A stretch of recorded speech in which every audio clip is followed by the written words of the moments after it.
Kia ora tātou, thanks for joining us. Ko Shelley tōku ingoa, I'm from NetSafe. For those of you who have just heard of us, we're Aotearoa's independent, not-profit online safety organisation.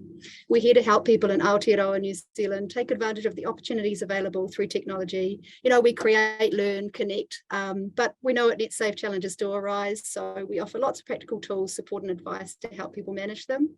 Much more about us on our website, including our reporting tool, advice about lots of different subjects. So today we're lucky enough to be joined by popular platform TikTok and Amanda Third from the Young and Resilience Research Centre. They're going to share some advice about what you can do to support your young people to be safer online. Please put any questions that you've got into the chat. We've set aside time to answer these after each session if we get time, but we definitely will have time at the end of both people speaking. So we might speak to the themes of your questions rather than each individually, but we'll do our very best. Thanks again for joining us.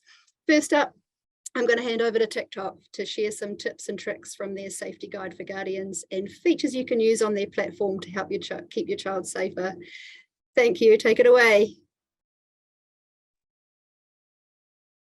Thank you. Thank you very much, Shelley, for introductions.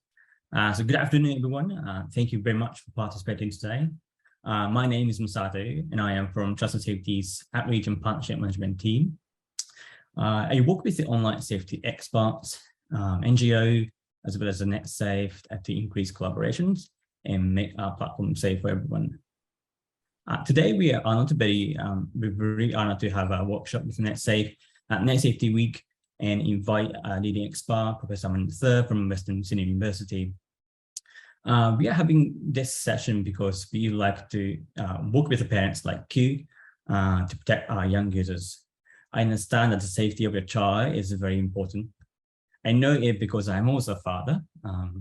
We understand that the parents play an important role in empowering them through using technologies and educating them how they can enjoy safe online experiences. So in next 10 to 15 minutes, we'd like to introduce ourselves and share some of our efforts to make our platform safe for everyone, including minors. Next slide, please. I'm sure you heard of a TikTok, and some of you might have already been using. TikTok is a leading destination for mobile videos and an entertainment platform powered by a diverse community.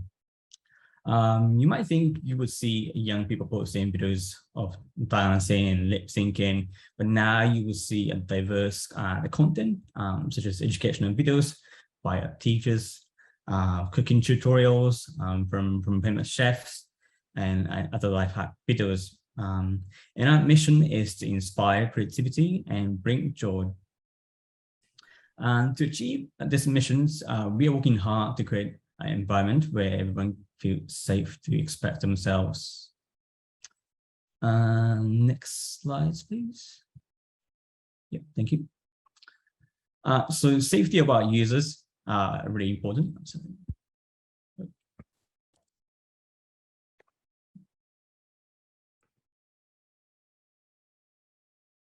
Can you hear me? Oops, sorry, technology issue. Safety of our users is a top priority, and we understand that a lot of young people are using. And that is why we prioritize our work to tackle challenges that are facing. And we are thinking carefully how we should provide support to them and how we should design our platform to make sure those younger users can stay safe on TikTok. Now I would like to invite my colleagues to explain our safety policies and safety features we are offering to our users. Jed, over to you. Kia ora koutou, ko Jed Horner tēnei. I'm here today to talk about a hot button topic, which is obviously designing an age-appropriate experience for youth on TikTok, which Masato obviously spoke to. So we have an approach as an app, as a global app, which is available in over 100 countries and 75 different languages, around setting our accounts in the 13 to 15 age group to private by default. We have implemented a number of proactive measures in terms of ensuring that users under the age of 13 can't be our TikTok users. And that includes a 12 plus rating for TikTok and the Apple app and the Google Play stores. Some very detailed approaches there and technical approaches too. In practical terms, this means that our terms of service make it clear that users must be 13 years of age or older to use our platform. And unlike some other platforms out there that you'll be aware of, our age gate is neutrally designed. So that means that we don't necessarily indicate to prospective new users at the point of when they sign up what the minimum age requirement is, but we make it very clear through our processes in terms of our age gate. We employ technical measures to prevent the user from making a further attempt to register in some instances too. And once the user is on the platform, we have a range of strategies in place to detect and remove underage users, which we do proactively as well. So for example, to get into some detail, we've removed over 20 million underage users in Q1 2022 alone. It shows the extent to which we go as a platform to keep the entire user base, our creators, safe online, including those who are under the age of 13, as a platform that's targeted at teenage users primarily. So an app that is global, that takes proactive measures, both in-app and obviously through other forms of human moderation as well. Hi everyone, I'm Nathan. I work in the public policy team at TikTok. So as Jed alluded to, aside from our work to enforce age restrictions on TikTok, we also have privacy and safety settings that promote age-appropriate experiences for young people on our platform. I won't go through all of them, but some examples are, for instance, the messaging function being not available for younger teens between 13 and 15 years old, not allowing any imagery or external videos to be shared in direct messages for all users, younger teens between 13 to 15 having their accounts set to private by default, whilst older teens between 16 to 17 are encouraged to select a private account setting upon registration. Next slide, thanks. So we also provide additional community controls for the ability of all users to personalize their experience on TikTok. Again, to highlight some of the examples, you can restrict who can view or comment on your content. For instance, if you just want your friends to be able to do that as opposed to everybody, or you can choose to completely block accounts so that blocked accounts can't find or engage with your content. A feature I want to draw sort of your particular attention to is our family pairing tool. So you can use this tool to link your TikTok account with your teen's account and manage their settings and controls on their account that guide their experience on TikTok. So some of the key features of the family pairing tool that provide parents and guardians a bit more control include the ability to set screen time limits, which Christina, our next speaker, will talk to in a second. And another example would be, deciding whether your teen's account is private or public. So who can view their account and engage with their content. And of course, you can use a password to keep these settings from being turned off. Passing on to you, Chrissy. Thanks, Nathan. Hi, everyone. I'm Christina Crimmins. I work on the program management side, and I'm really excited to speak to you guys about some of the other product features that we offer. So I guess before I dive in, just as a quick thematic introduction, what I'm going to walk through is really around how we best empower our users when it comes to their safety. So, really equipping them with not only features that can help provide encourage safety for our minor users, but also really on more so the education front as well. So this first slide is intended to highlight two of a couple more features that I'll walk through. So these first two are really around how we intend to foster kindness on our platform. And in doing so, two core ways that we wanted to highlight was one, a prompt that is provided to a user when it is possible that from a commenting perspective, there may be, just some negative comment that may be posted. And so we really try to encourage users to think before they post. And then on the actual control side for a creator, the ability to to decide if they want not only their comments on for their content, but then really being able to filter down and tailor their experience further. So those are two areas I wanted to highlight on the commenting side. And then if we go on to the next slide, I think it's also, of course, important, in addition to being able to be proactive, ensuring that users are equipped on the more reactive side. And so if they come across content, and by content, we don't mean just videos, we mean kind of across the board, you know, videos, comments, and so forth, that they have the opportunity to report that type of content, and we ensure that there's always a human moderator on the other side that is taking that report very seriously. And so what's reflected here is that there's, you know, an easy to find, you know, report button wherever in the app that you're, as a user, you are in, and you may come across content that you want to report. And then we have a full suite of reasons that's something may be you know, needing to be flagged for one reason or another. So we provide that experience as well. And if we go to the next slide, Nathan had alluded to this, but that notion of, on the digital well-being side, really ensuring that we're providing users with that agency with how they can best interact with the platform in a way that is not only safe from a content perspective, but safe in terms of their own digital well-being. And so what's captured here are the tools around our digital well-being space, where we can set screen time breaks and screen time limits, as well as actually gain insights into your usage so you can make the best decisions for yourself. So what's really exciting about this feature is it's constantly being enhanced. So we had a pretty exciting announcement around these types of features just in the last few weeks. And then if we go on to the next slide, I had mentioned really equipping our users with knowledge. And by users, I mean users as well as, you know, their social support networks, their parents.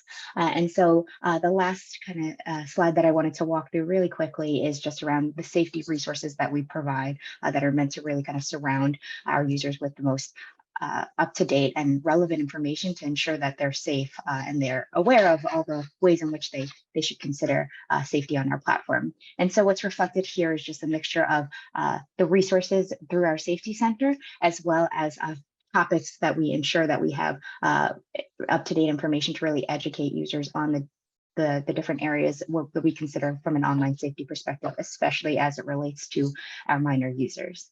So I don't want to take up all the time, so I won't kind of walk through each one of those. I will just highlight that the Safety Center is really core to that and is really easy to navigate to.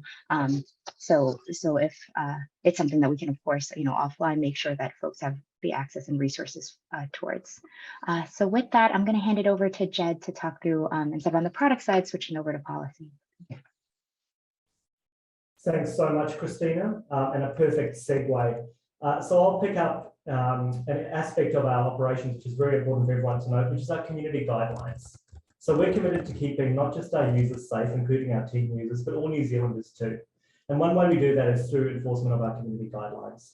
Our community guidelines are the global North Star, if you will, for what we will accept on our platform. And we also calibrate that for New Zealand and Australian contexts too. And they cover a range of areas you can see in front of you now, areas of life, I suppose, and content that exists in the world more broadly, that we manage effectively in the interests of the safety of all of our users. One that I did want to particularly call out is the minor safety focal point as well. So within our broader community guidelines, we have an area where we focus on minor safety.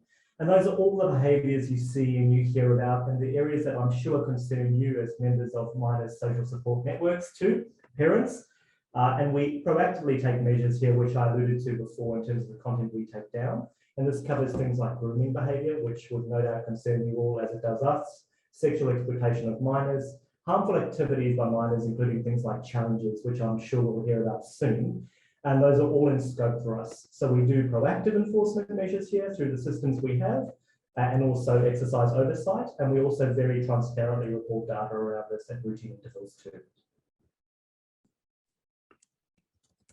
We also have other guidelines, obviously, that impact on dangerous acts and challenges for users of all age groups. So it's something for all of you to note that we take a very non-discriminatory approach there in terms of how we enforce that as well as part of our global guidelines. Aside from how we moderate user-generated content, we also, of course, have strict advertising policies. For instance, we don't allow ads promoting dangerous behaviors, for instance, dangerous online challenges. We require 18+ advertising targeting of users for certain products, like financial or health products. And we don't allow products or ads directed at or directly appealing to children. So those spammy ads telling your kids to buy, the latest toy. In terms of the future, we will always continue working with industry, government experts, parents, and young people to improve our policies, product, and practices to further promote safe experiences on TikTok, particularly for younger users. This year, we are actually introducing a content level system to TikTok, similar to what you may be familiar with in terms of film and games ratings and classifications. As to how this works, basically, when TikTok detects a video that contains mature, complex themes, for example, fictional scenes that may be a bit frightening or too intense for younger audiences, a maturity score will be allocated to the video to help prevent that content from sort of reaching users that are under 18. This is a really exciting project for us, and more details about this work will be released in the coming months. So that's all from TikTok, from us. I don't see any questions being put forward yet, but please feel free to drop them in as we go, as we do have time after Amanda's presentation to answer them.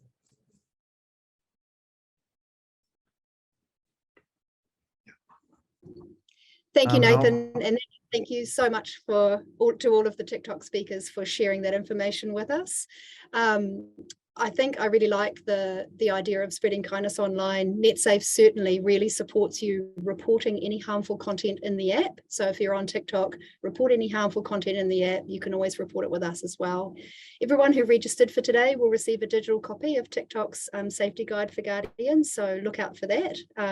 We've managed to get that translated into several different languages as well. So that'll be on our website too. We'll point to that when it's available. Next, I'd like to introduce Amanda Third. Amanda's co-director of the Young and Resilient Research Centre and Professor Research Fellow at Institute for Culture and Safety. She's going to share some research-based advice and information about what our young people face and how we can respond. Thank you so much, Amanda. Over to you. Thanks, Shelley, so much. Can I just check that you can just see the one slide, or can you see my, yeah, okay, terrific, thank you. Thanks so much to NetSafe and to TikTok for this lovely invitation, and hello people in the audience. My name's Amanda Third, as Shelley said, and I've been studying how children and young people use technology for more than a decade in multiple contexts around the world, but with a focus on the Asia Pacific region. But I'm also a parent, and I know very well how challenging it can be to monitor and guide your children as they move through the digital world. So today what I've done is I've kind of taken some research insights and I've filtered those through my own experience as a parent, i.e. I'm trying to give you the stuff that I found helpful. But I'm going to talk to you very specifically about dangerous challenges and hoaxes online. And there's a reason for that. And that is that in the last couple of years, as we've been in and out of lockdowns and so on, in the context of the pandemic, children and young people have been spending a lot more time online, much more than previously. And what this means is that they will have been potentially exposed to a wider range of harms and potentially more serious harms. But it's not all a negative picture, and I want to really make it clear that the risks are very real, but also there are many, many good things about being involved online. And what we know about spending lots of time online is that not only do you get exposed to more risks potentially, but you also develop much more sophisticated skills for managing those risks and also for maximising the opportunities of being online. But nonetheless, we've done a lot of scrolling over the last couple of years, and children and young people are no exception. And one of the things that will have been coming up in their feeds every now and then on their video sharing platforms are what we call online challenges and hoaxes. So what is an online challenge and an online hoax? So an online challenge is where people record themselves doing something that's often very hard or difficult or perhaps risky, and they should then share that recording with others, encouraging them to repeat it. Oh, yeah. You're sharing your follow-up slides. You're not in presenter mode. And now you're muted. Sorry, Shelley, let me just reboot there. Let me try that. How's that? No. Is that good? Okay, sorry about that. I thought I had that right. I do apologize, everyone.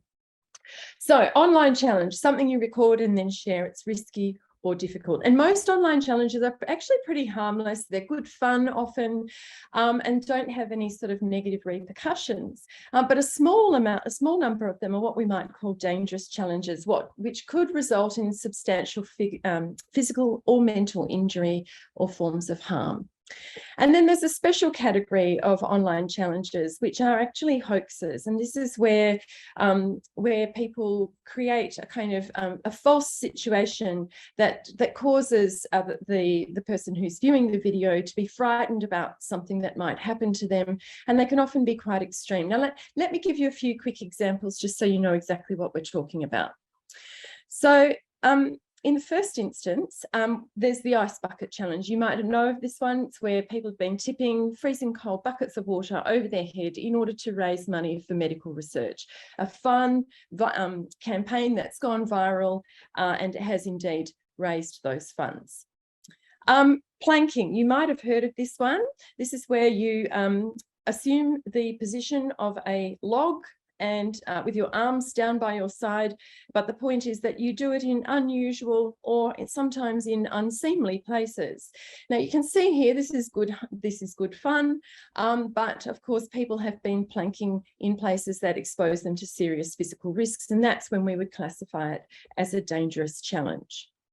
There's also things like the Tide Pod Challenge, which is where young people have been daring each other to eat detergent capsules. And you can see here, this is the kind of challenge which does indeed have terrible health consequences, so definitely a dangerous one.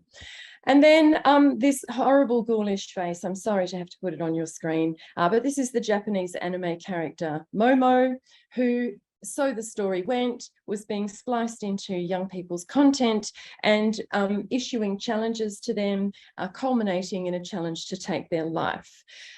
This, of course, turned out to be a hoax.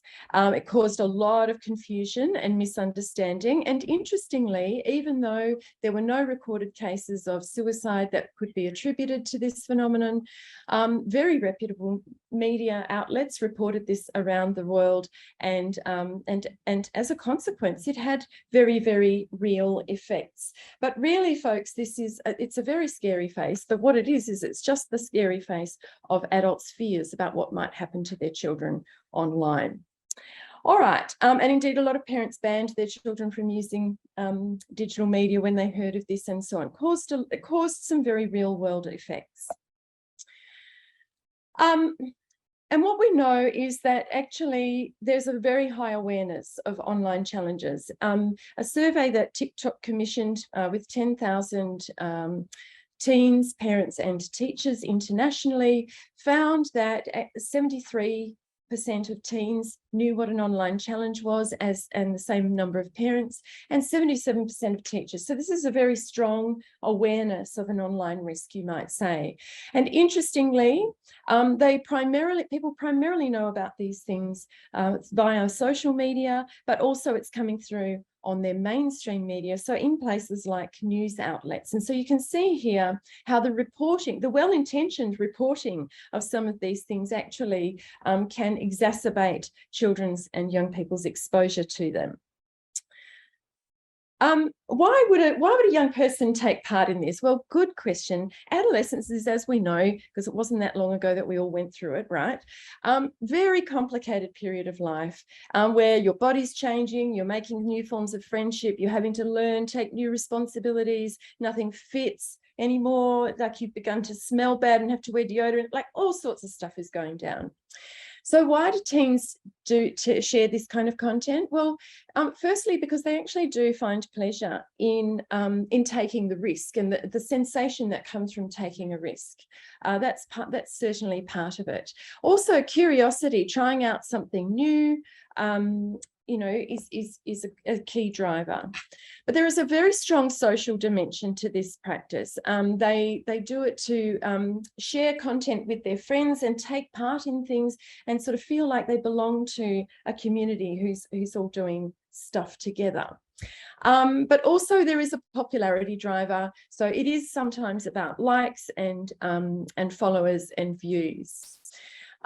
Importantly, though, it's also about exploring their identity, whether it's their identity in terms of like the kind of person they think they might be, the sorts of attributes they might have, or exploring their physical body, which of course is changing and shifting during this period of time.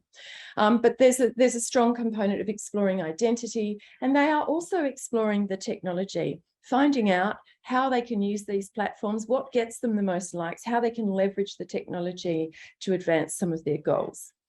So there's a lot happening here, and these are all, I would say, very legitimate reasons to participate, but it's the safety factor we need to get on top of.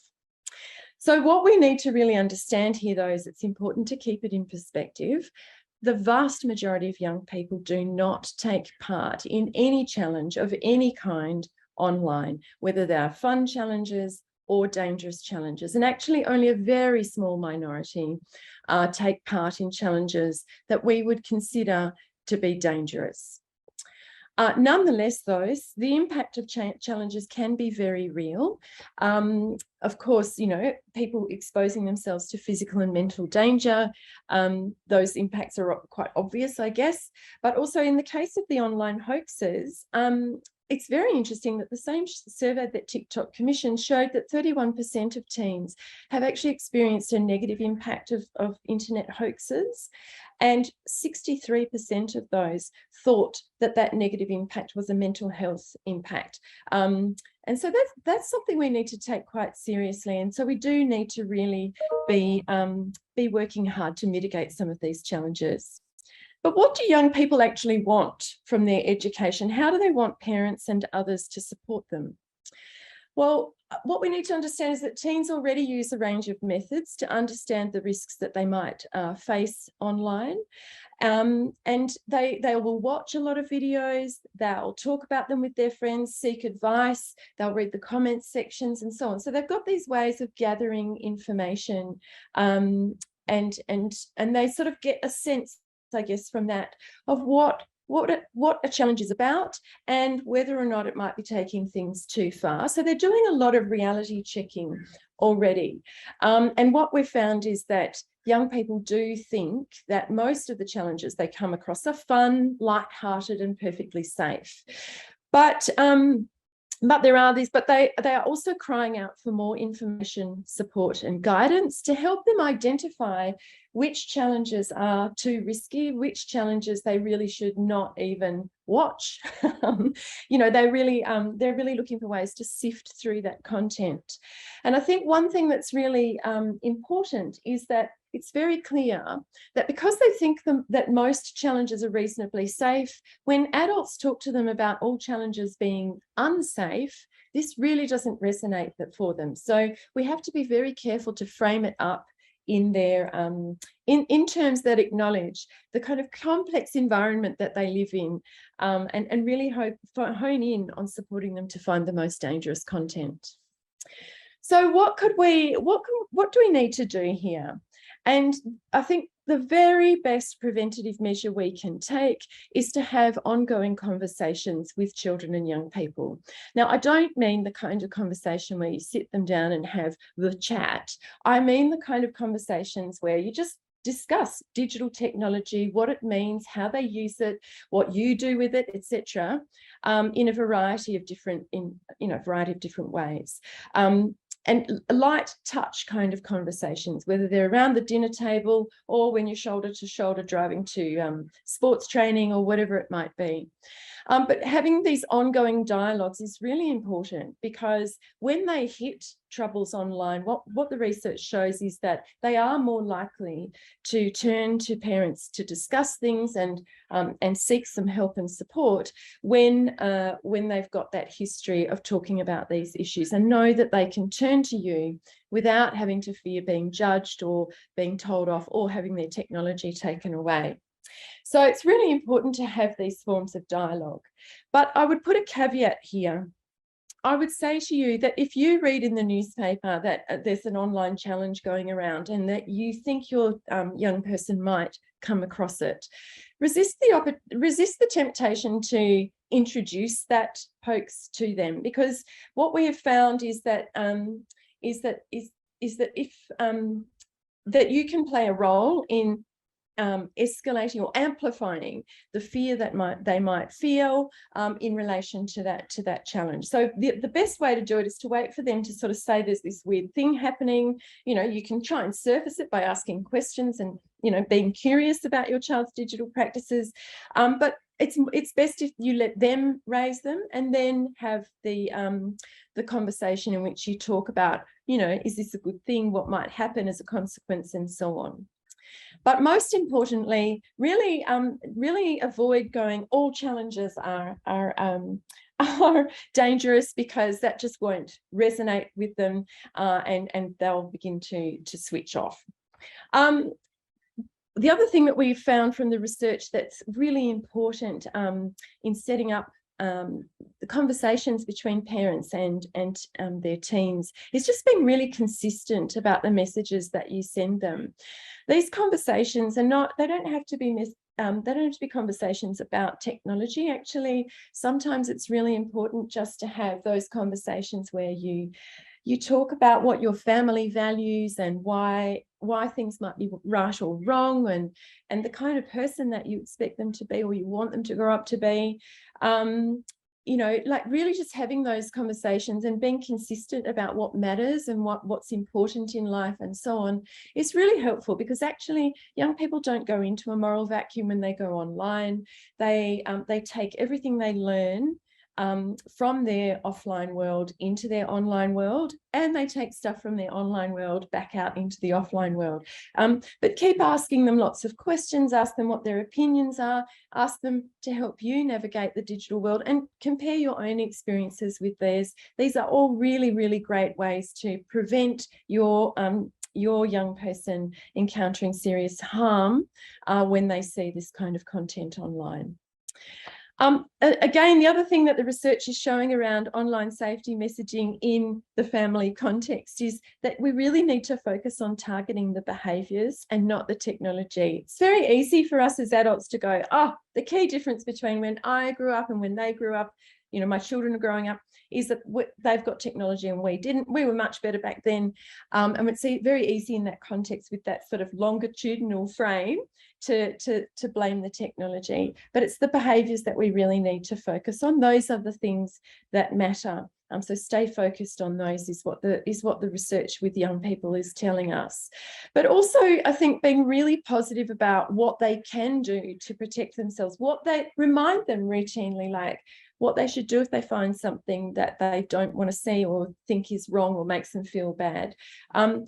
You know, teach them to check into how they're feeling about the things that they're seeing on the screen and so on, and encourage them not to react immediately. These are all really important things for young people to be doing. But most importantly, you know, we need to teach them that the internet will be part of their lives, and they need to get it in perspective. They need to come to terms with it, and they need to be able to navigate that world safely. So we really want to just empower them to protect themselves and the others around them. And that's another really key component, is really just encouraging them to remember that, you know, it's not just about them, it is also about the people around them in online spaces. Because what the research shows is if they've got a sense of all the things they can do, they're more likely to feel like they can take care of themselves and use some of those skills to protect themselves. And of course, remind them that they can always report bad behaviours and that you're there to help them do that if they need that. But I think the really key thing here is that what we want to do is we want to build in our young people a capacity for resilience, a capacity to respond and adapt to adversity, to learn from their mistakes and do things better the next time around.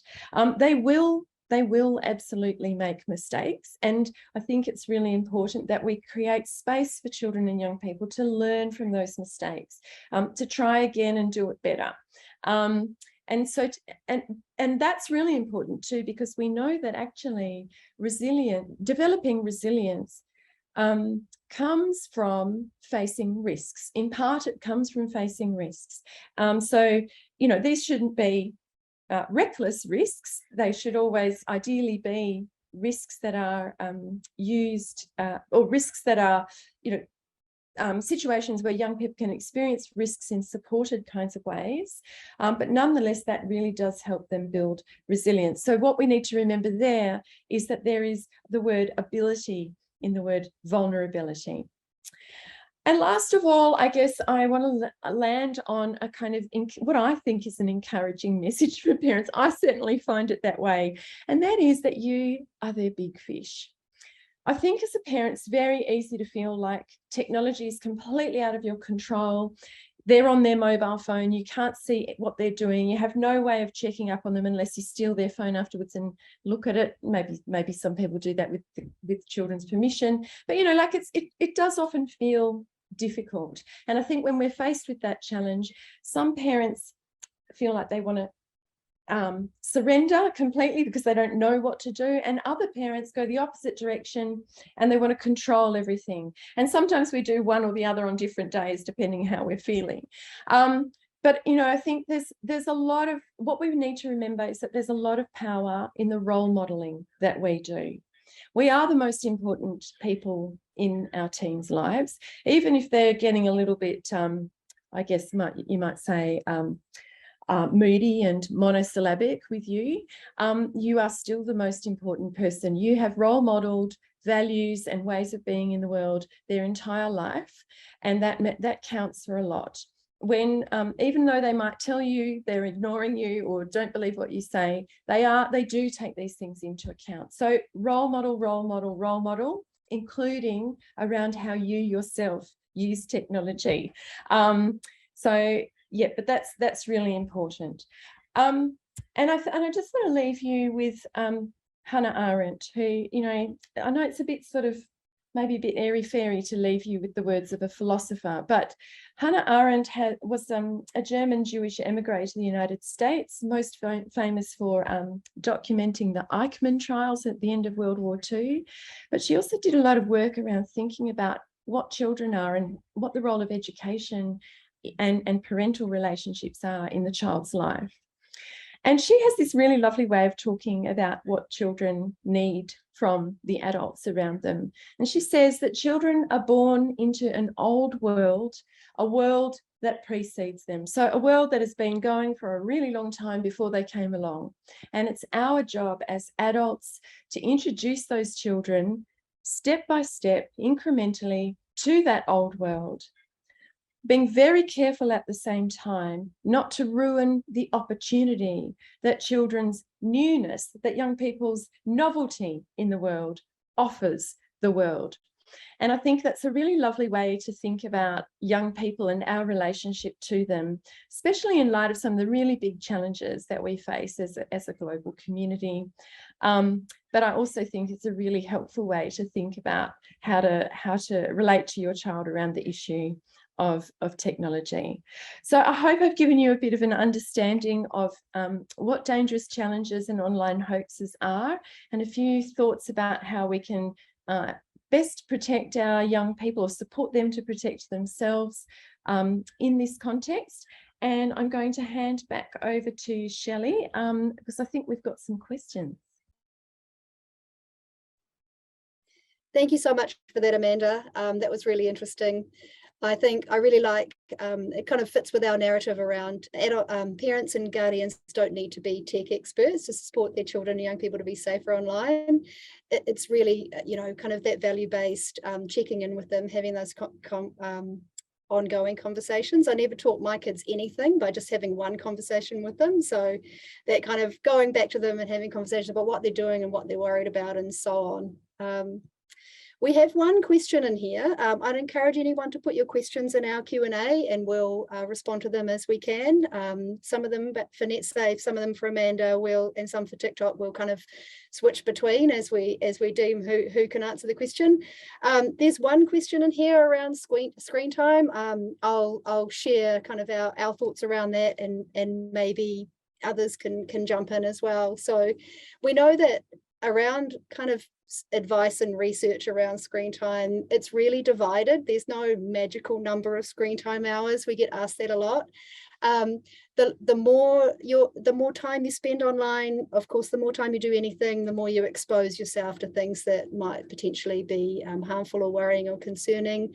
But actually, it's about, if you're talking about well-being online, it's about having that resilience to know what to do when you see something online, how to respond, who to talk to, where to go.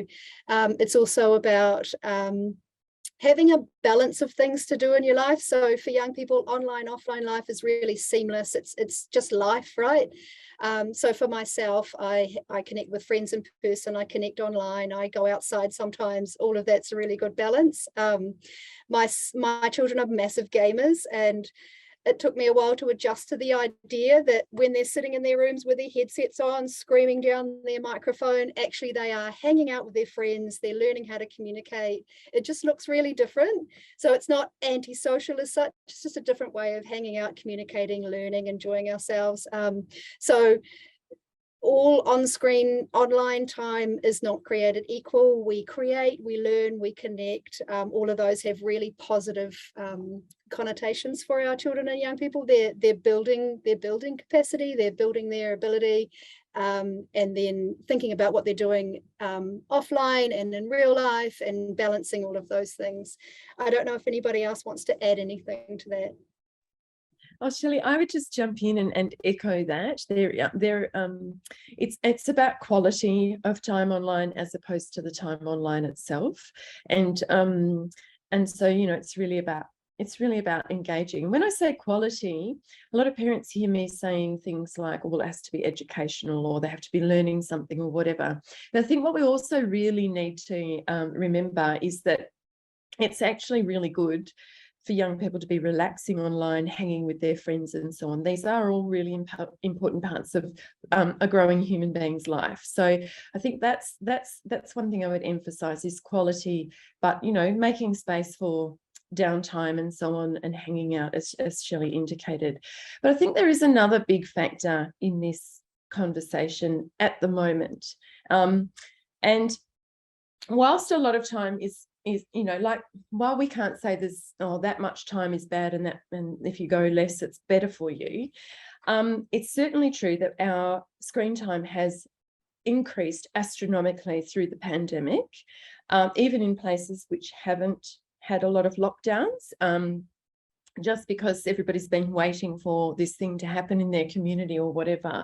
So we do need to recalibrate. And I think it's a really important moment for families to seize, just to go, okay, so that's how we survived during the pandemic. The technology was a very, very important part of our everyday lives. It served as a consistent point of, continuity and connection with other people. And now what do we need to do to help us find the right balance for this point in our lives? So I think it's really a good time for families to be having that conversation in particular, and for families to be thinking about how they might engage in a whole bunch of other activities that we've learned to do without. So yeah, that's obviously a challenging conversation, but you can have fun with that, I'm sure. I'll just add in on the TikTok side. I think one thing that we're very cognizant of, and I think it kind of gets to that point of that question around, specifically that screen time with a specific use case, not just generally in front of a screen, but when it comes to using particular apps. And very much so the research is kind of out there where that number, like that magic number lies. Nobody really knows. What I will say is I do think that there is some level of intuition that, like the screen time limits that or default like presets we're not going to put like 7 hours as the options. Instead, what we have are like 40 minutes, 60 minutes, 90 minutes, 120 minutes is the highest. And so just kind of putting that in the context of like a broader digital experience, just for sense of scale, I think that is something that we do kind of lean into. Just to quickly add to that, aside from the screen time limit tool that we have on platform, we also have what are called take a break videos. So if you've been using TikTok for a while, if you've been going up and down a couple of TikToks, you will see a video that pops up just to remind users that, hey, like, you know, maybe put the phone down and go outside for a walk before re-engaging the app.